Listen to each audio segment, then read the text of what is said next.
Thanks for joining us here on Focus on Africa from BBC World News. We begin in Afghanistan, which has seen days of upheaval following the withdrawal of international forces. The advance of the Taliban has prompted tens of thousands of people to flee as the country faces an uncertain future. On yesterday's program, we covered which Western countries formerly embroiled in the conflict are now allowing in Afghan refugees. But what about the African continent? Well, Uganda was the first country there to signal a willingness to take in refugees. But that was earlier in the week, and no concrete plans are yet in place, and still no refugees have arrived. Well, I'm now joined by General Jeje Odongo, Uganda's Minister for Foreign Affairs. Thanks a lot for talking to us here on Focus on Africa, General. When do you expect these 2,000 refugees in Uganda, in your country? Thank you, Peter. The subject of these individuals, I would rather not call them refugees, is still a matter of discussion between ourselves and our partners and friends from the government of the United States. What exactly is holding it up? Well, it is not anything special, but you know, for persons of this nature to come from that distance into a country like Uganda, they just don't walk in like cows. There must be processes, there must be programs put in place for them to be received. And what are these protocols that you're putting in place? What are these plans that you're putting in place for them? For example, where are we going to put them?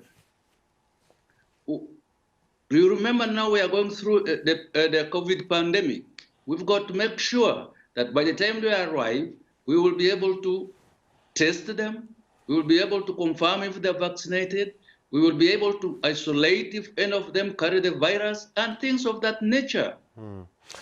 Indeed, when I first heard this story earlier in the week, one question that came to my mind is, why is Uganda taking them in? No, you must remember that we did not wake up from nowhere to do that. We were approached by our friends and partners who indicated that there might be need to remove people from Afghanistan, and would we be willing to accept them? And considering our record in receiving and looking after refugees, we did not find any difficulty in saying we would be willing to do so. And I'll come to that record of you hosting other refugees in a moment. But have you decided what caliber of Afghans you're going to take in? I mean, are they going to be ex-government workers, ex-politicians? Is it women and children? Who exactly will you be taking in? Our discussions are exactly on that point. But what we have now got the indication about is that it's going to be a variety of people, contractors who are working with the Americans, interpreters who are working with the Americans, officials who are working with the Americans, with their families. Therefore, wives and children are expected to be involved in this group, which is expected to arrive. We've been trying to gauge the pulse of Ugandans on this issue, and some people in your country, as you mentioned yourself, said, listen, we already have too many refugees within our territory. Others are saying Afghans wouldn't have taken us in if the roles were reversed, and there are yet people who are saying, this is not our problem. Why are we getting involved? Peter, I want you to remember one thing. We Ugandans, many of us have been refugees before. We know the pain and suffering that refugees go through.